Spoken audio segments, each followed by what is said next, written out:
លោកលីច័ន្ទតុលាទទួលការតែងតាំងជាអគ្គលេខាធិការនៃអគ្គលេខាធិការដ្ឋានគណៈកម្មាធិការដឹកនាំការកែតម្រង់ច្បាប់ឋានៈស្មើទេសរដ្ឋមន្ត្រីព្រះករុណាព្រះបាទសម្ដេចព្រះបរមនាថនរោត្តមសីហមុនីព្រះមហាក្សត្រនៃកម្ពុជាបានចេញព្រះរាជក្រឹត្យត្រាស់បង្គាប់តែងតាំងមុខតំណែងនិងផ្ដល់ឋានៈលោកលីច័ន្ទតុលាជាអគ្គលេខាធិការនៃអគ្គលេខាធិការដ្ឋានគណៈកម្មាធិការដឹកនាំការកែតម្រង់ច្បាប់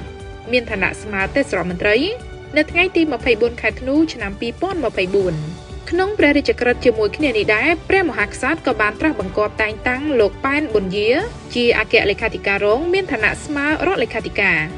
សូមជម្រាបថាលោកលីច័ន្ទតុលាជាអតីតប្រធានគណៈមេធាវីនៃព្រះរាជាណាចក្រកម្ពុជាចំនួន2អាណត្តិគឺនៅអាណត្តិទី13 2020-2022 និងអាណត្តិទី14 2022-2024 ក្រោយចប់អាណត្តិនៃការកាន់តំណែងពីប្រធានគណៈមេធាវីនៃព្រះរាជាណាចក្រកម្ពុជាលោកលីច័ន្ទតុលាក៏ទទួលបានការត្រាស់បង្គាប់តែងតាំងមុខតំណែងជារដ្ឋលេខាធិការនៃទីស្តីការគណៈរដ្ឋមន្ត្រីដោយព្រះរាជក្រឹត្យលេខ NS/RKT/1124/1376 ចុះថ្ងៃទី20ខែវិច្ឆិកាឆ្នាំ2024